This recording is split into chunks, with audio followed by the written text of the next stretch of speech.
오늘 우리에게 주시는 하나님 말씀 창세기 35장 1절로 7절 말씀입니다. 한 절씩 교독하시겠어요?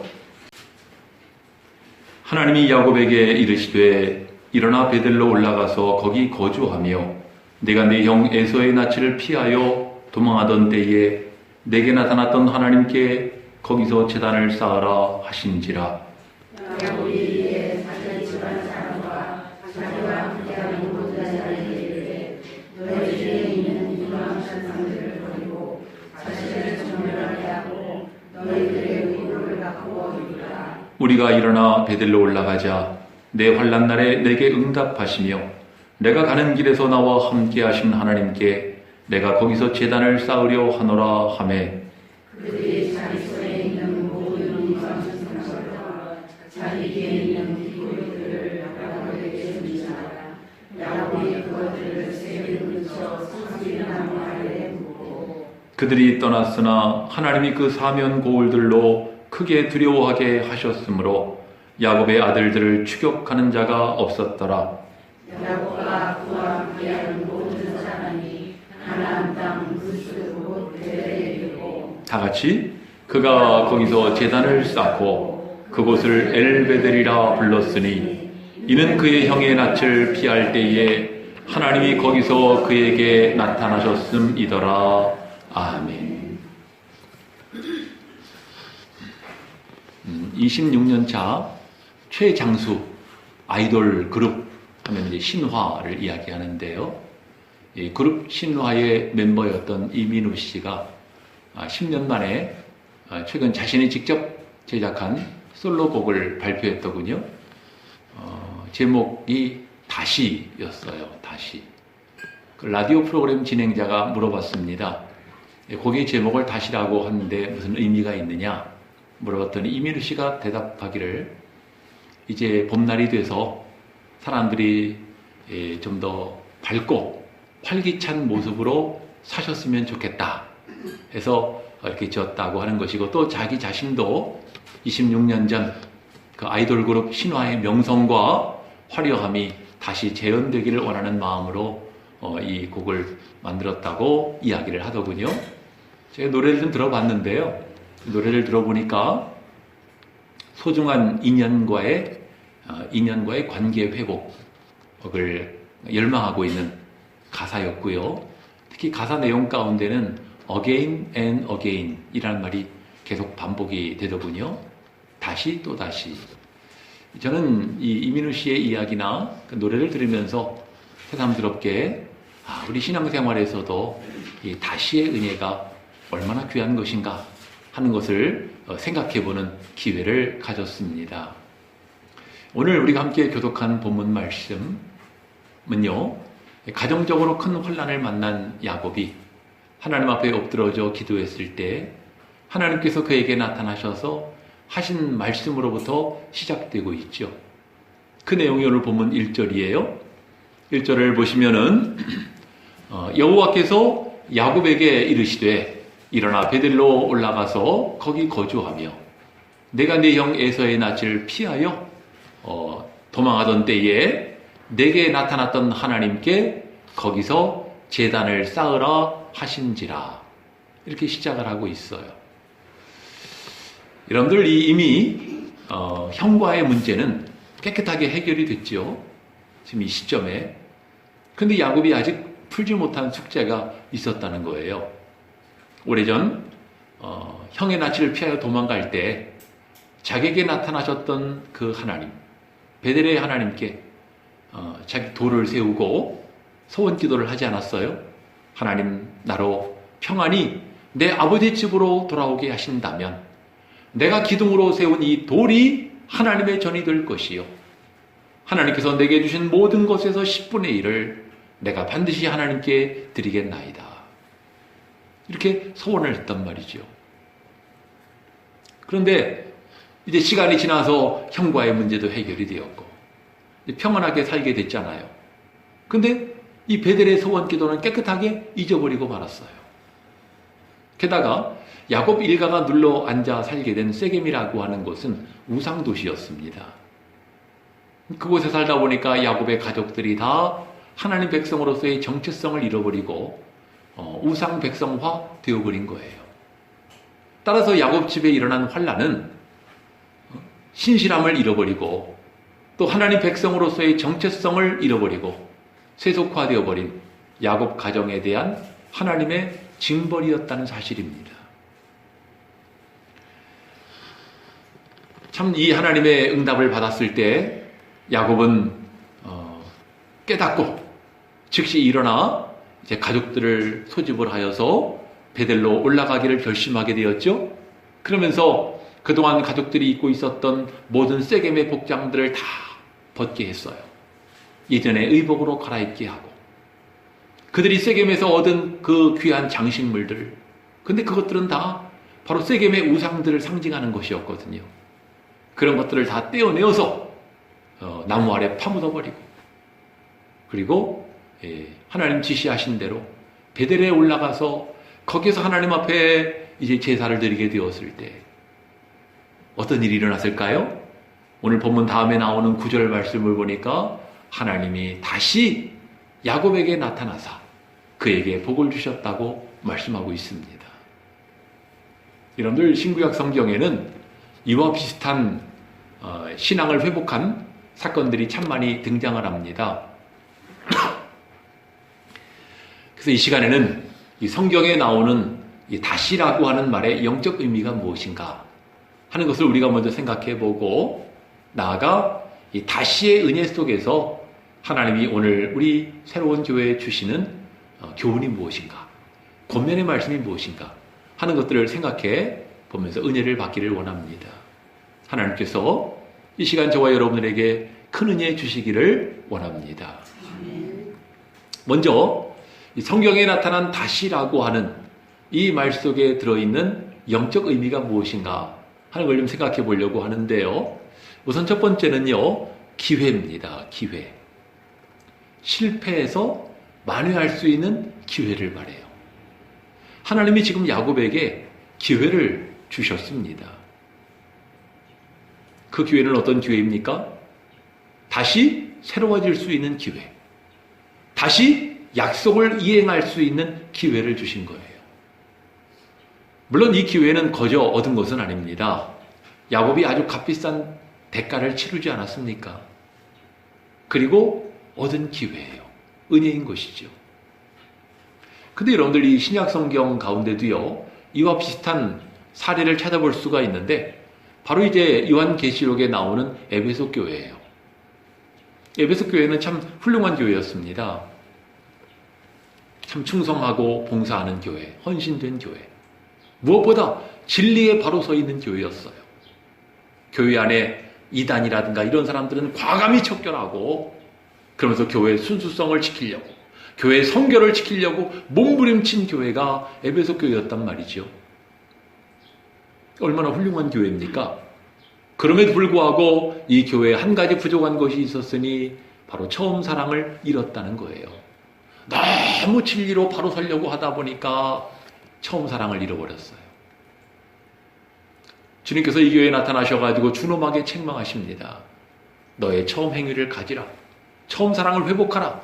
그리하지 아니하면 내 촛대를 옮겨버리겠다. 아주 무서운 말씀을 주셨어요. 여러분들 이 야곱 이야기나 이 에베소 교회 이야기의 공통점이 뭐예요? 새 출발하라는 거예요. 실패의 자리, 상실의 자리에서 일어나 다시 새롭게 출발하라는 것입니다. 이전 것은 청산하고 다시 새로워지라는 거죠.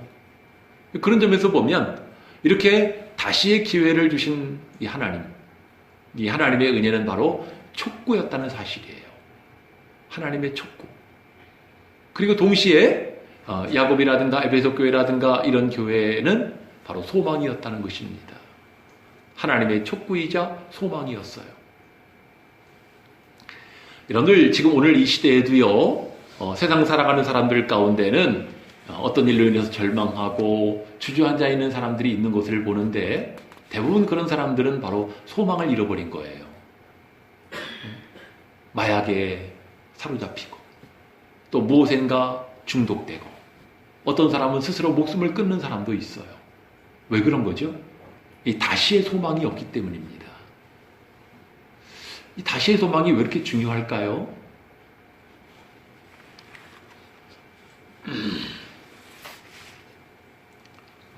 여러분들, 우리 인생이라고 하는 것이요, 비관적으로 보면 한없이 절망스럽습니다. 그래서 어떤 사람은 나는 되는 일이 없다니까 이렇게 말하는 사람도 있어요. 그러니까 비관적인 의식을 갖고 있다는 건데요, 그런 사람은 정말 되는 일이 없어요. 뭘 해도 안 돼. 늘 자기 부정적인 자아상이 있어가지고 뭘 해도 안 된다는 거야. 그런데 여러분들, 소망으로 보면은요, 정말 한없이 소망으로 넘치는 것이 또한 인생이기도 해요. 소망으로 가득 찬 사람은요, 설령 실패를 해도 그 실패조차도 소망을 이루기 위한 진보요, 전진이라고 여기는 것입니다. 에디슨, 그러면 우리가 발명왕으로 알고 있잖아요. 근데 에디슨은 또 실패의 왕이기도 해요. 에디슨이 정말 많은 유용한 것들을 발명해냈는데 그 발명 뒤에는 무수한 실패의 눈물이 있었다는 것이죠. 여러분, 이렇게 전등이 환하게 빛나고 있는데 이 전등의 효시가 전구이거든요. 전구. 최초로 전구. 근데 이 에디슨이 이 전구를 발명해냈는데 이 전구를 이루고 있는 필라멘트 실험을 1만 번을 실패를 했어요. 1만 번이나. 이렇게도 안 되고 저렇게도 안 되고 안 되는 거예요. 옆에서 함께 일하던 사람이 1만 번이나 실패했다고 이야기를 했더니 에디슨이 하는 말이, 나는 1만 번 실패한 것이 아니다. 이렇게 하면 안 된다는 것 1만 가지를 배웠을 뿐이다. 유명하게 명언으로 정해지고 있어요. 이렇게 하면 안 된다는 것 1만 가지를 내가 배웠다. 알았다.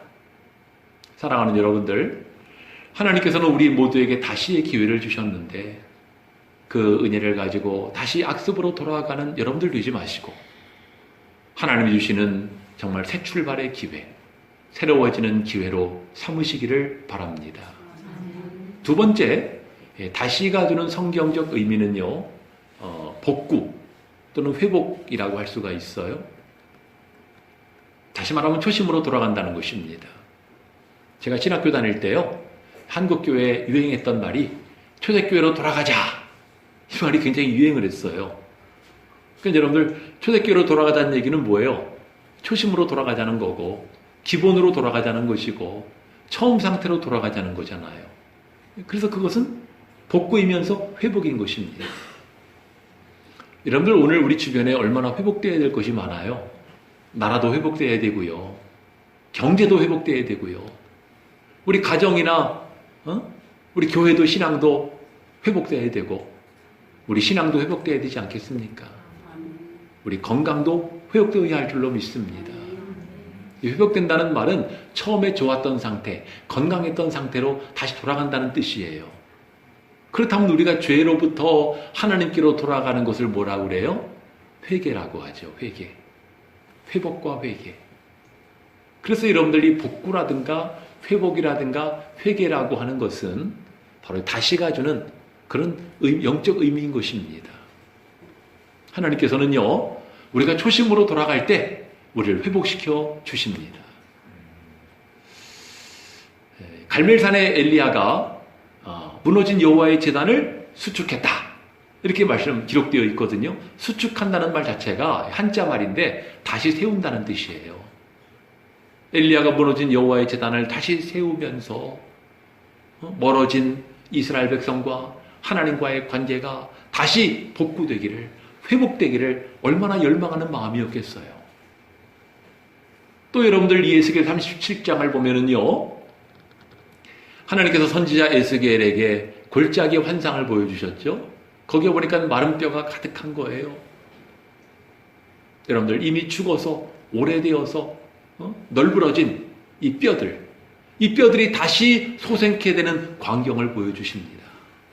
그러면서 이 에스겔에게 하신 말씀이, 내가 이미 죽어서 오래된 이스라엘 민족을 무덤을 열고 거기서 나오게 할 것이다, 이렇게 말씀하셨어요. 그래서 우리가 믿는 하나님은 다시 살리시는 하나님, 그리고 다시 일으키시는 하나님이신 줄로 믿습니다. 여러분들, 회개하기에 늦은 때는 없어요. 회개하기에 늦은 때는 없어요. 하지만 회개가 늦어지면 그만큼 주님을 위해서 일할 수 있는 기간도 짧아지는 거예요. 그게 문제인 거죠. 그래서 우리가 주님께 돌아오려면 빨리 돌아와야 되는 것이고, 그래야 우리의 짧은 인생 조금이라도 더 주님을 위해서 일할 수 있지 않겠어요? 세 번째는 재현의 의미가 있어요. 성경에 나타난 다시라고 하는 말에는 재현. 21세기에 들어서면서 우리 한국교회가요, 어게인 1907이라고 하는 캐치프레이즈를 내걸었어요. 어게인 1907. 1907년에 대부흥운동의 때를 재현하자는 거예요. 한국교회의 소망, 부흥의 소망, 그리고 침체되어 있는 한국교회가 다시 활성화되기를 원하는 간절한 열망의 표현 아니겠습니까? 하지만 여러분들, 부흥이라고 하는 것도요, 그것도 어떤 사람의 결심으로 되는 것도 아니고, 또 몇몇 사람이 의기투합해가지고 우리 부흥합시다 그래가지고 되는 것 아니잖아요. 부흥이라고 하는 것도 성령이 임하셔야 가능한 것이지요. 그래서 오늘 우리의 기도의 제목은요, 하나님 우리에게 성령을 보내어 주셔서 우리가 정말 부흥하기를 원합니다. 우리가 다시 뜨거워지기를 원합니다. 우리 기도 제목인 것입니다. 그리고 네 번째는 강조의 의미가 있어요. 이 다시라고 하는 성경 용어는 강조의 의미가 있다는 것입니다. 요셉은 꿈의 사나이죠. 요셉은 이제 꿈을 꾸었는데 이 두 번이나 꿈을 꿨어요. 하지만 핵심은 같은 거였죠.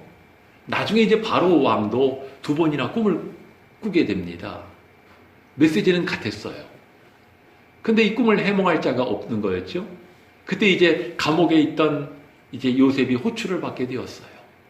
바로 왕 앞에 서서 바로의 꿈 이야기를 들은 다음에 요셉이 한 말이, 왕이여, 하나님께서 왕에게 꿈을 겹쳐 꾸게 하신 것은 이 일을 정하셨습니다. 속히 행하실 것입니다. 여러분들, 이 바로에게 꿈을 두 번이나 꾸게 하신 것은 정하셨다는 거예요. 확정하셨다는 것입니다. 그래서 이 일을 행하실 것이라는 이야기인데, 이렇게 여러분들 다시라고 하는 것은 바로 이제 확정의 의미가 있고 강조의 의미가 있는 것입니다. 이 사무엘상 3장을 보시면은요, 이런 말씀이 나옵니다. 여호와께서 실로에서 다시 나타나시되 여호와께서 실로에서 여호와의 말씀으로 사무엘에게 자기를 나타내시니라. 이 말씀의 배경을 보면 사무엘이 어렸을 때 하나님이 찾아오셨죠. 사무엘을 부르셨잖아요. 사무엘아, 사무엘아. 사무엘에게 어떤 계시를 주셨죠. 이제 사무엘이 컸어요. 장성했어요. 시간이 오래 흘렀다는 이야기예요. 근데 그런 가운데 여호와께서 실로에서 다시 나타나셨다. 무엇으로 나타나셨느냐? 여호와께서 실로에서 여호와의 말씀으로 사무엘에게 자기를 나타내시니라.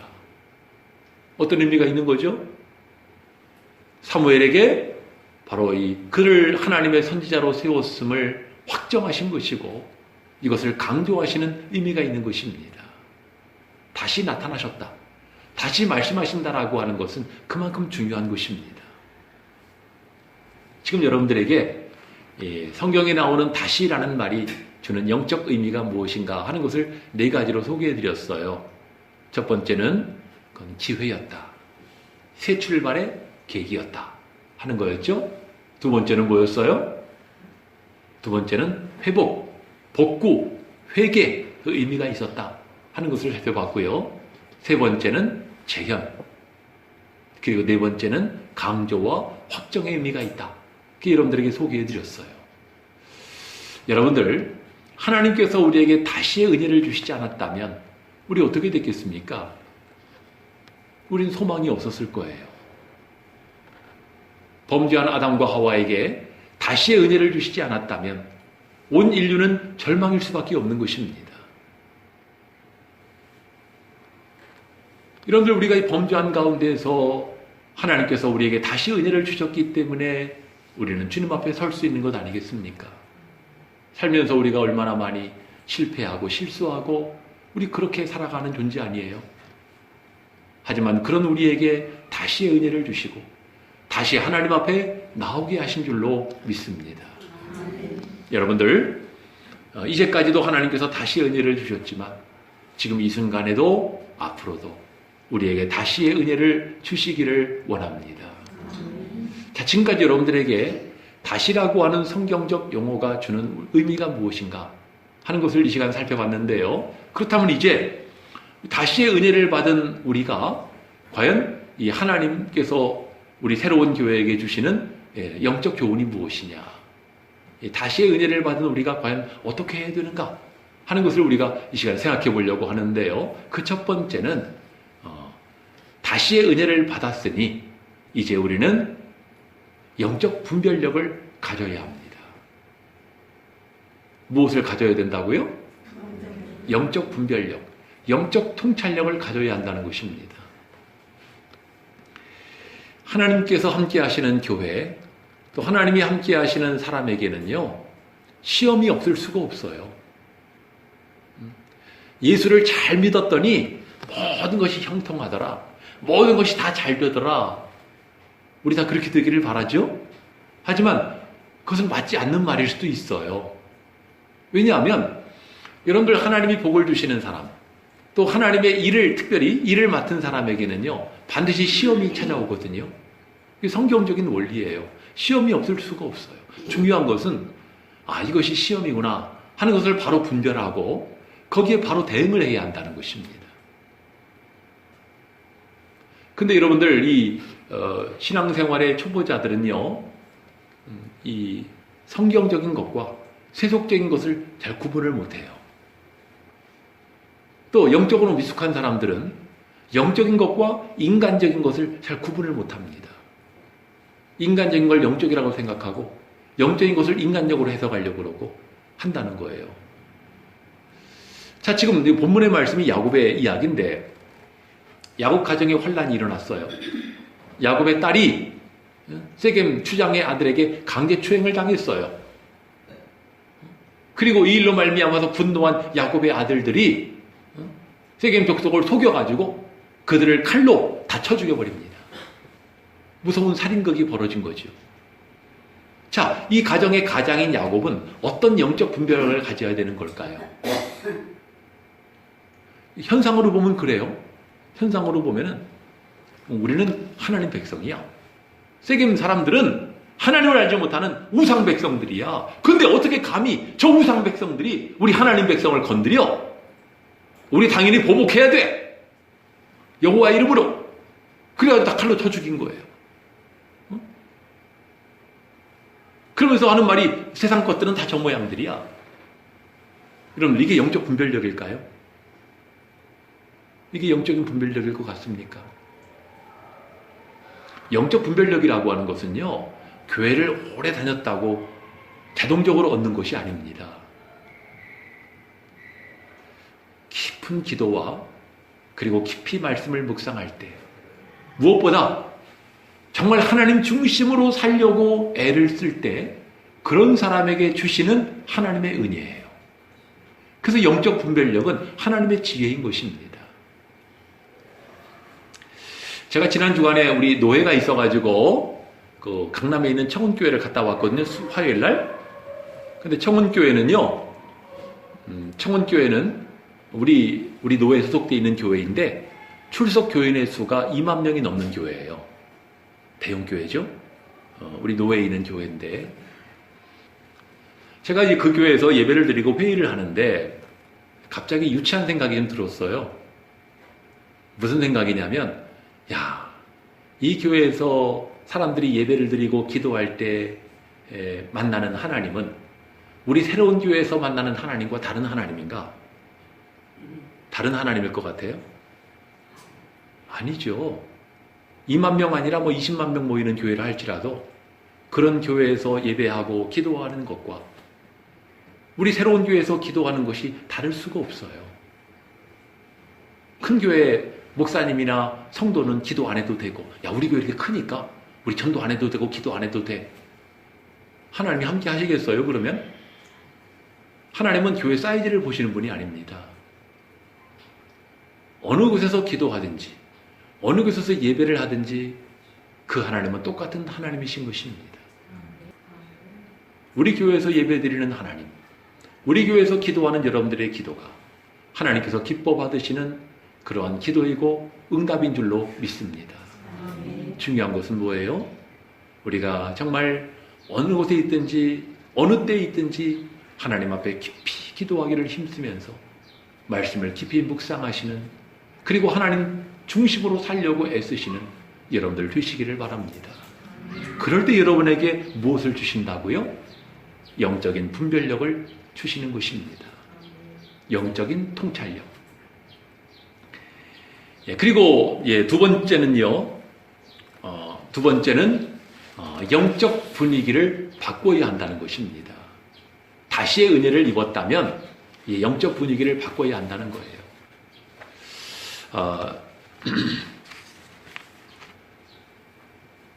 만약에 어느 교회에 좀 이렇게 안 좋은 일들이 연속적으로 일어나고 또 비관적인 사건들이 자꾸 일어난다고 생각을 해보세요. 그러면 교인들이 다운되지 않겠어요? 열심히 전도하고 봉사하는데 뭔가 자꾸 일이 안 되고 교회가 침체되는 것 같고, 그러면 얼마나 맥 빠지겠어요? 그렇지 않아요? 의욕을 잃어버리게 되고 무기력하게 되고 회의감에 빠지게 되고 그런 마음을 갖지 않겠어요? 근데 그런 것들이 바로 시험입니다. 제가 지난번에 소개했던 그 잭 헤이포드 목사님, 처치 온 더 웨이라고 하는 교회에 부임하게 되었는데 그 교회는 침체 상태에 있었어요. 교인들이 교회에 대한 기대감이 전혀 없어. 부흥에 대한 기대감도 없어. 교회는 완전히 쪼그라져 있는 상태이고, 게다가 이 목사님이 강단에서 기도하는데 뭔가 시커먼 것들이 왔다 갔다 해. 그럼 얼마나 좀 등골이 오싹하겠어요, 기도하는데.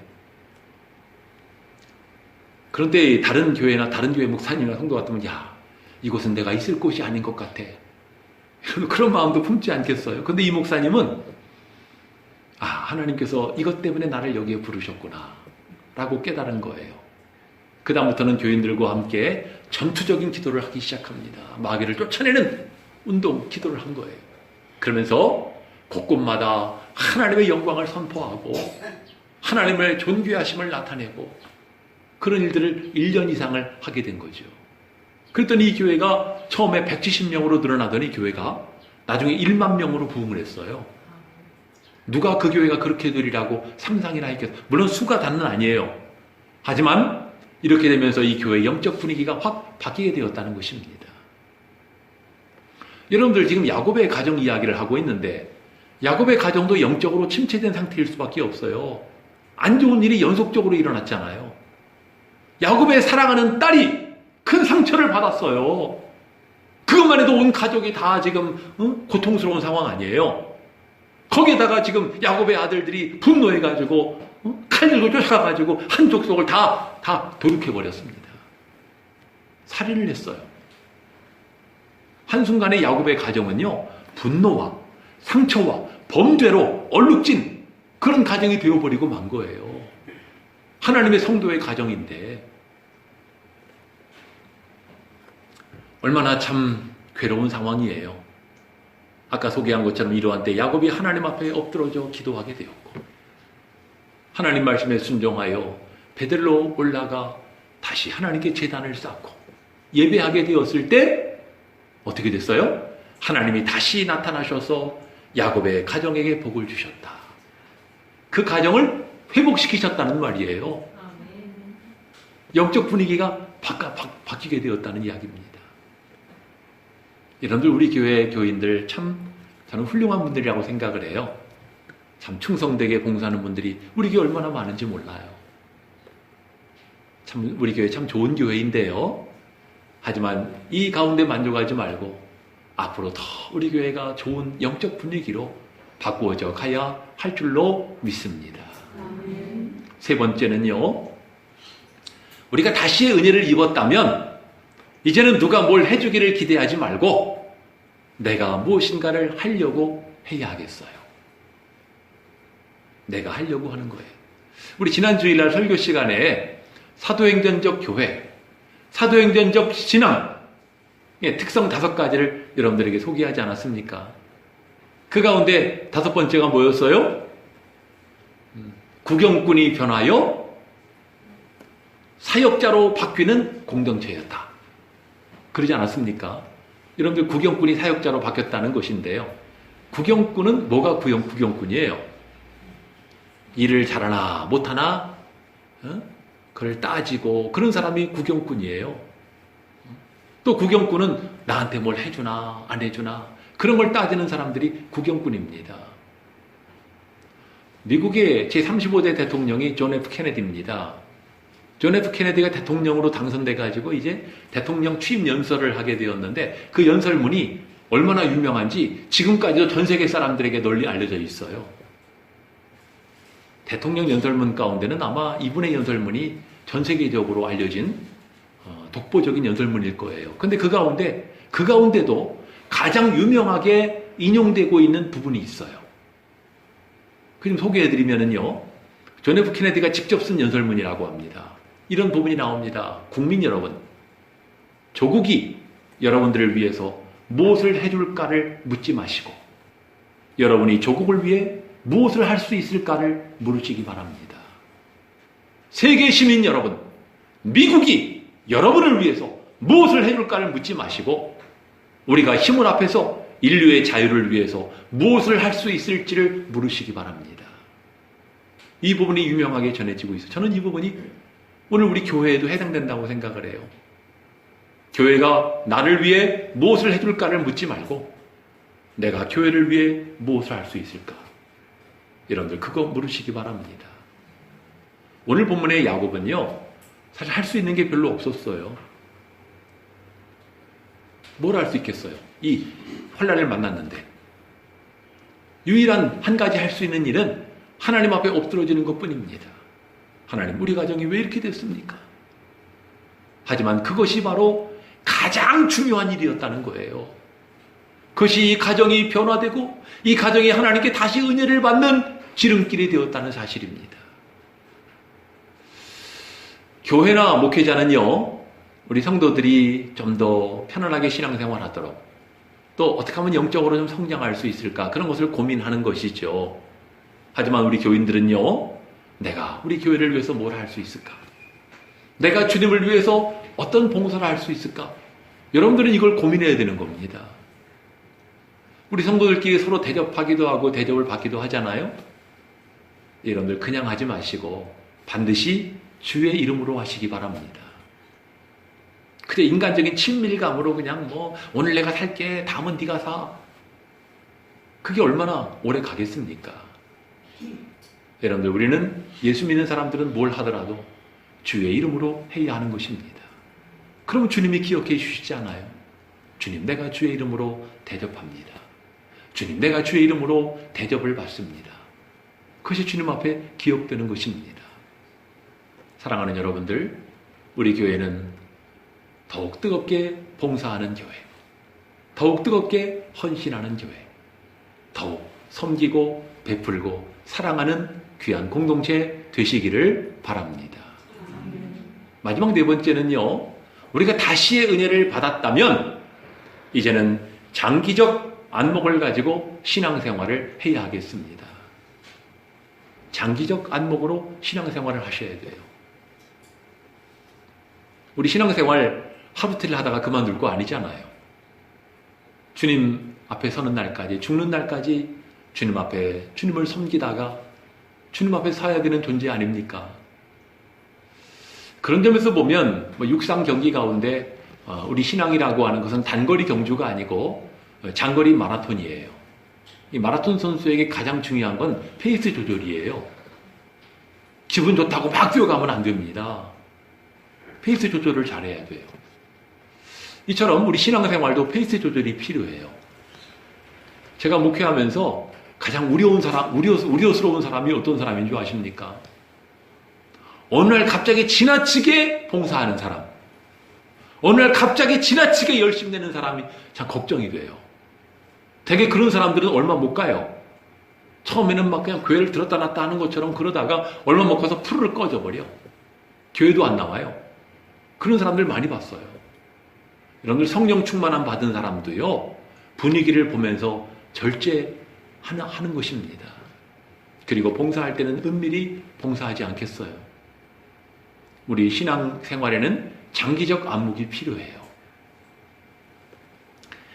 여러분들, 우리가 늘 그때그때 주님의 인도하심을 받으며 살아가는 사람들이에요. 중요한 것은요, 하나님께서 나에게 어떠한 신앙의 그릇을 분량을 주셨는가 하는 것을 우리가 깨달아야 되고, 내게 주신 분량만큼 충성하면서 그러면서 내 분량의 그릇을 점점 키워가야 되는 것입니다. 옛날에는 좀 째째했다면 이제는 좀 더 이 분량을 키워가고 그래야 되지 않겠습니까? 오래전에 소천하신 제 스승 목사님께서 하신 그 설교 내용 가운데 지금도 기억하고 있는 아주 중요한 부분이 있어요. 그분이 살아계실 때 어느 날 이 설교 중에 이런 얘기를 하셨어요. 여러분, 저는 젊었을 때 하나님 앞에 기도하기를, 하나님, 제가 10년 동안은 국내에 있는 교회를 위해서 일하고 싶습니다. 그리고 그 다음 10년은 세계로 진출하여 하나님의 일을 하기 원합니다. 그리고 그 다음 마지막 10년은 정말 내가 세계 각지로 가서 복음의 불모지에 가가지고 하나님의 복음을 전파하기를 원합니다. 이런 기도를 했는데 돌이켜보니 처음 10년 동안에는 국내에 있는 많은 교회들을 다니면서 사명자 성회를 통해서 주의 일꾼들을 일으켰고, 10년이 지난 다음에는 지속적으로 국내 사명자 성회를 인도하면서 독일과 그리고 북미 지역, 캐나다와 미국까지 진출해서 복음을 전파하게 하셨고, 그 다음 10년에는 복음의 불모지와 같은 불교의 왕국인 태국이라든가 파키스탄이라든가 동남아 국가들에게까지 가서 복음을 전할 수 있게 하셨다는 거예요. 하나님께서 이 부족한 종의 기도를 들으셔서 이 기도의 제목을 이루어 주셨다고 말씀하신 것이 늘 기억에 나요. 여러분들, 우리 신앙이라고 하는 것은 이처럼 장기적 안목을 가지고 신앙생활을 해야 하는데요. 우리 저마다의 분량이 있지 않겠습니까?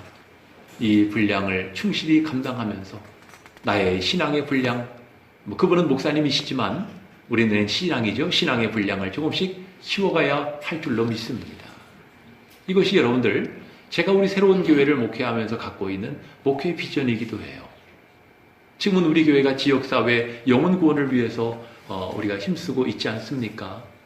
하지만 우리가 지역사회만이 아니고 나아가 우리 국내에 있는 많은 교회들, 많은 심령들을 향해 나아가 우리 교회가 세계 선교를 꿈꾸면서, 그러면서 정말 우리가 나아가야 할 줄로 믿습니다. 이것을 위해서 지금은 기초를 닦는 것이고 또 교회의 일꾼들을 세워가는 것 아니겠어요? 사랑하는 성도 여러분들, 주님께서는 오늘 여러분 각자에게 물으십니다. 아무개야, 다시 일어나라. 다시 새로워져라. 다시 열심을 내라. 다시 소망을 가져라. 다시 사명의 자리로 나아가라. 우리가 이런 주님의 음성을 들으면서 이 말씀과 같이 우리 모두가 다시 일어나 다시 새로워지고 다시 하나님의 선한 역사에 힘쓰시는 우리 모두가 되어지기를 주의 이름으로 축원합니다. 우리 찬송 부르시겠습니다. 새로운 찬가 139번 우리 두 번 반복해서 부르시고 결단의 기도 드리시겠습니다.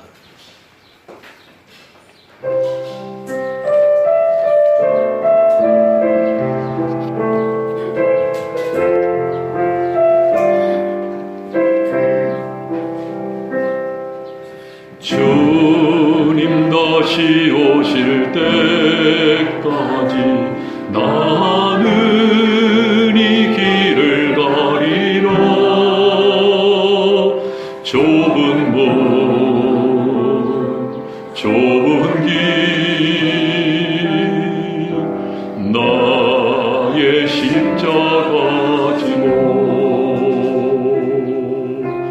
나의 가는 이 길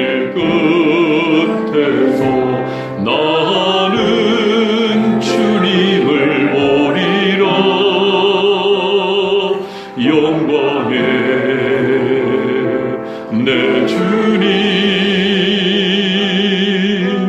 나를 맞아주시니 주님 다시 오실 때까지 나는 일어나 달려가리라. 주의 영광 온 땅 덮을 때 나는 일어나 노래하리. 내 사모하는 주님 온 세상 구주시라. 내 사모하는 주님 영광의 왕이시라. 주님 다시 오실 때까지 나는 이 길을 가리라. 좁은 문 좁은 길 나의 십자가 지고 나의 가는 이 길 끝에서 나는 주님을 보리라. 영광의 내 주님 나를 맞아주시리. 주님 다시 오실 때까지 나는 일어나 달려가리라. 주의 영광 온 땅 덮을 때 나는 일어나 노래하리. 내 사모하는 주님 온 세상 구주시라. 내 사모하는 주님 영광의 왕이시라. 우리 함께 합심해서